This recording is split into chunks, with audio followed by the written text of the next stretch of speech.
Hello students, कैसे हैं आप? होप आप अच्छे होंगे। तो ज़्यादा टाइम नहीं हम लेंगे, सीधा चलते हैं अपनी वीडियो की तरफ। तो आज का जो मैंने बेसिक कंसेप्ट उठाए हैं, छोटी छोटी टर्म्स उठाई हैं, वो रिप्रोडक्शन वाला चैप्टर 8th क्लास का बाहर से उठाई है। देखो, इसमें सबसे पहले रिप्रोडक्शन इन एनिमल्स। रिप्रोडक्शन क्या होती है? रिप्रोडक्शन क्या होती है कि दैट इज़ द फॉर्मेशन या production of individual from their parents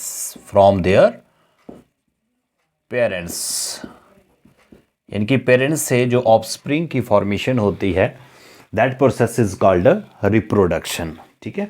और ये टाइप जो है रिप्रोडक्शन की, टू टाइप्स की आपको पता है, टू टाइप्स की रिप्रोडक्शन होती है, सेक्सुअल एंड असेक्सुअल रिप्रोडक्शन। आप देखो, सेक्सुअल रिप्रोडक्शन में क्या होता है? सेक्सुअल रिप्रोडक्शन में मेल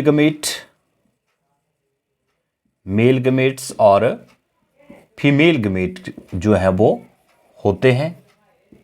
तो इसमें आपको बता देता हूँ मेल गमेट क्या होते हैं और फीमेल गमेट क्या होते हैं। मेल गमेट में देखो, मेल गमेट की फॉर्मेशन जो होती है वो होती है इन केस ऑफ ह्यूमन में टेस्टिस से, और फीमेल में होती है वो इन ओवरी। ठीक है, टेस्टिस और ओवरी में से। तो टेस्टिस से आपको पता है स्पर्म की फॉर्मेशन होगी, स्पर्म की फॉर्मेशन होती है, और ओवरी से एग की फॉर्मेशन होती है या ओवा की ओवम की फॉर्मेशन होती है। तो ये स्पर्म और ये जो ओवम है या जो एग है, ये होते हैं गमेट। ठीक है, ये मेल गमेट है और ये फीमेल गमेट है। और मेल गमेट जो है वो टेस्टिस से प्रोड्यूस होता है, और फीमेल गमेट जो है वो ओवरी से उसकी फॉर्मेशन जो वो होती है। तो ये रिप्रोडक्टिव ऑर्गन भी हैं, स्पर्म और एग। जब इनका फ्यूजन होता है, स्पर्म और एग का जब फ्यूजन होता है, that fusion is called fertilisation.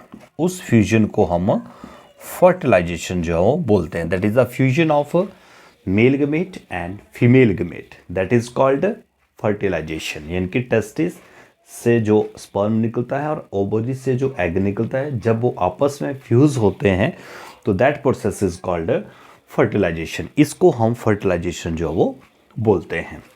ये प्रोसेस है ये। उसके बाद है, देखो यहाँ पे टाइप्स होती हैं फर्टिलाइजेशन की। Fertilisation is of two types. एक होती है इंटरनल फर्टिलाइजेशन, इंटरनल, और एक होती है एक्सटर्नल फर्टिलाइजेशन। इंटरनल फर्टिलाइजेशन क्या होती है और एक्सटर्नल क्या होती है? देखो, इंटरनल फर्टिलाइजेशन में क्या होता है, ये जो फ्यूजन होता है किसका, स्पर्म और एग का जो फ्यूजन होता है, that takes place inside the body of female. ठीक है, फीमेल के अंदर, फीमेल के इनसाइड, अंदर फ्यूजन होगा किसका, मेल गमेट का, और फीमेल गमेट का फ्यूजन जो होता है, फीमेल गमेट का फ्यूजन जो होता है वो बॉडी के अंदर होता है। किसकी बॉडी के अंदर? फीमेल के अंदर होता है। इसको बोलते हैं हम इंटरनल फर्टिलाइजेशन। जैसे ये किस में होता है? जैसे काऊ में, है ना, गोट में, ह्यूमन में, ये इंटरनल फर्टिलाइजेशन जो है वो होता है। और जो सेकेंड टाइप की फर्टिलाइजेशन है, दैट इज एक्सटर्नल। एक्सटर्नल में क्या होता है, इसमें मेल और फीमेल गमेट का जो फ्यूजन होता है, मेल गमेट और फीमेल गमेट का जो फ्यूजन होता है, that takes place outside the body. External मतलब आउटसाइड, एक्सटर्नल होता है बाहर, है ना, आउटसाइड द बॉडी, बॉडी के बाहर होगा। यानी कि फीमेल क्या करेगी, फीमेल जो है वो एग लेइंग करेगी, एग देगी, और उसके ऊपर जो स्पर्म पड़ेंगे वो आउटसाइड द बॉडी होंगे, और outside the body he egg जो है वो फर्टिलाइज जो है वो होता है। तो ये प्रोसेस जो होती है, जैसे फ्रॉग में होती है, फिश में भी होती है ना, फ्रॉग में भी होती है और फिश में भी ये जो है वो एक्सटर्नल फर्टिलाइजेशन जो है वो होती है। तो this is the basic difference between internal and external फर्टिलाइजेशंस।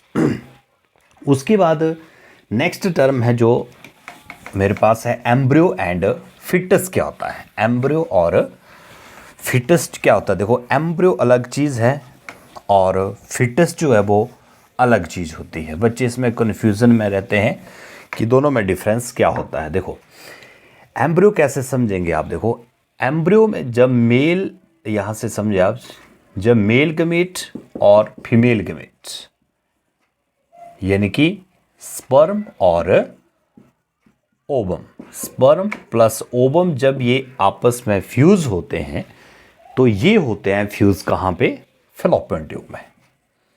Fallopian tube जो फीमेल का रिप्रोडक्टिव पार्ट है, फैलोपियन ट्यूब, वहाँ पे इनका फ्यूजन होता है और उनके फ्यूजन से क्या बनता है, जाइगोट बनता है।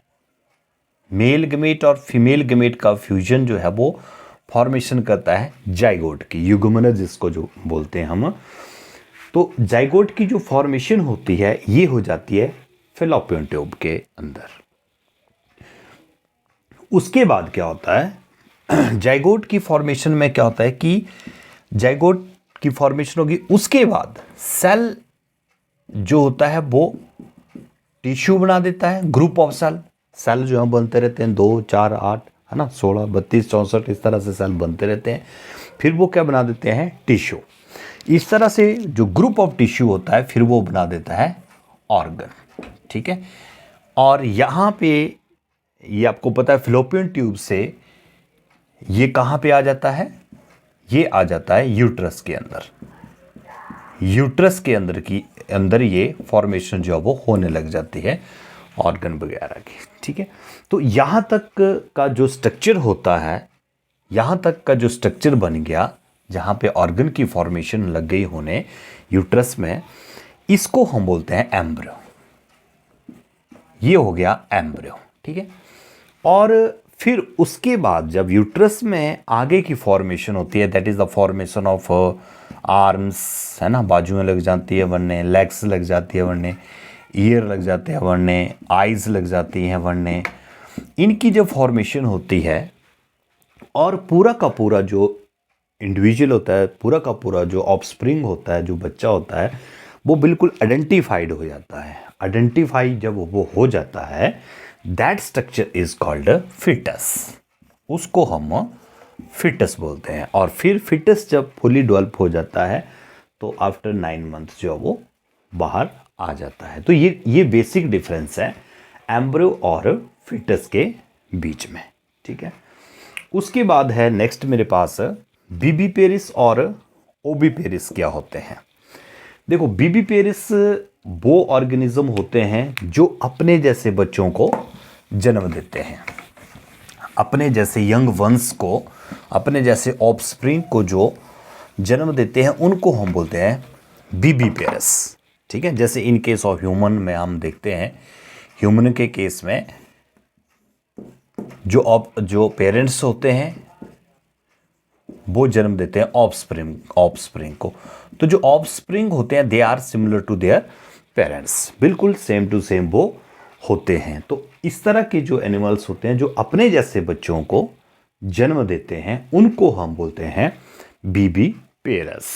ठीक है, और जो सेकंड है ओबीपेरिस। ओबीपेरिस में क्या होता है कि वो जो एनिमल्स होते हैं वो एग लेइंग होते हैं, एग लेइंग होते हैं, यानी कि ये ऑर्गेनिज्म जो है वो एग देते हैं, अंडे देते हैं। और इन्हीं एग की जब हैचिंग होती है, जब ये एग जो है वो टूटते हैं आफ्टर फर्टिलाइजेशन, तो इन्हीं से ही नए ऑर्गेनिज्म जो है, ये नए ऑफस्प्रिंग जो है यहाँ से पैदा होते हैं, नए जीव जो है यहाँ से ही पैदा होते हैं। तो ऐसे ऑर्गेनिज्म जो होते हैं उनको बोलते हैं हम ओबीपेरिस। और लास्ट में है मेटामॉर्फोसिस, एक टर्म है मेटामॉर्फोसिस, कायांतरण इसको हम बोलते हैं। मेटामॉर्फोसिस क्या होती है, देखो मेटामॉर्फोसिस बेसिकली अगर इसको हम समझने की कोशिश करें तो मैं आपको इसको फ्रॉग का मैं समझाने की कोशिश करता हूँ। फ्रॉग के केस में क्या होता है, मेंढक के केस में क्या होता है कि जो फ्रॉग होता है ना, उसका जो लार्वा होता है, जब फ्रॉग छोटा होता है एग से निकलता है, वो जैसे वो एग से निकलेगा लार्वा होता है वो, और उसका जो स्ट्रक्चर होता है वो कुछ इस तरह से होता है। हमें ऐसे लगता है कि ये मछली की तरह जो है वो लगता है जब वो लार्वा होता है, जिसको हम क्या बोलते हैं टैडपोल बोलते हैं उस लार्वा को। फिर उसके बाद जो है वो हमें एक मछली की तरह लगता है ना, गिल्स से वो सांस लेता है और हमें ये लगता है पानी में कि वो एक मछली है, छोटी सी मछली है। लेकिन उसके बाद फिर वो किस में डेवलप हो जाता है, फ्रॉग में। तो ये जो इसके बीच में कुछ ड्रास्टिक चेंजिंग होती है, अलग सी चेंजिंग होती है इसके अंदर, टैडपोल के अंदर, और वो टैडपोल किस में बदल जाता है, यंग फ्रॉग में बदल जाता है। This process is called Metamorphosis. इसको हम मेटामॉर्फोसिस जो बोलते हैं, जिसमें जो कुछ चेंजिंग जो होती हैं वो बिल्कुल अलग हो जाती है। मतलब यहाँ से इस टैडपोल से हमें लगता नहीं है कि ये फ्रॉग में बदलेगा। तो इस तरह की जो चेंजिंग होती है, चाहे उसमें कुछ पार्ट्स जो हैं वो बढ़ जाते हैं, कुछ करैक्टर जो है कम भी हो जाते हैं, रिट्रोग्रेसिव भी होती है, प्रोग्रेसिव भी होती है ये। तो इस तरह की जो चेंजिंग होती है, that changes are called metamorphosis. जो इसके अंदर जो वो आ जाती हैं उसको बोलते हैं मेटामॉर्फोसिस। अब इसमें देखो एक हार्मोन का भी रोल जो वो होता है, उसको मैं नेक्स्ट वीडियो में भी आपको बताऊंगा। हार्मोन इसमें जैसे थायराइड है, थायराइड का बड़ा रोल होता है इसके अंदर। थायराइड से जो थायरॉक्सिन निकलता है, ये हार्मोन, इस हार्मोन का बड़ा रोल होता है इस मेटामॉर्फोसिस में। अगर ये थायरॉक्सिन हार्मोन इसको नहीं मिलता है टैडपोल को, जो पानी में ये होता है, तो थायरॉक्सिन अगर इसको नहीं मिलता है तो टैडपोल जो है वो फ्रॉग में बदल नहीं सकता है। टैडपोल हमेशा टैडपोल ही रहेगा, वो फ्रॉग में चेंज नहीं हो सकता। तो ये थायराइड से जो निकलने वाला थायरॉक्सिन हार्मोन है, इसका यहाँ पे मेटामॉर्फोसिस में बहुत बड़ा रोल जो वो होता है। तो ये बेसिक कुछ कंसेप्ट थे इस चैप्टर में से, रिप्रोडक्शन वाले में से। ये टर्म्स आपको थोड़ी थोड़ी जो वो क्लियर हो जाए तो आपको ये चैप्टर बिल्कुल ईजी होने वाला है। तो मिलते हैं फिर नेक्स्ट वीडियो में, तब तक के लिए थैंक्स।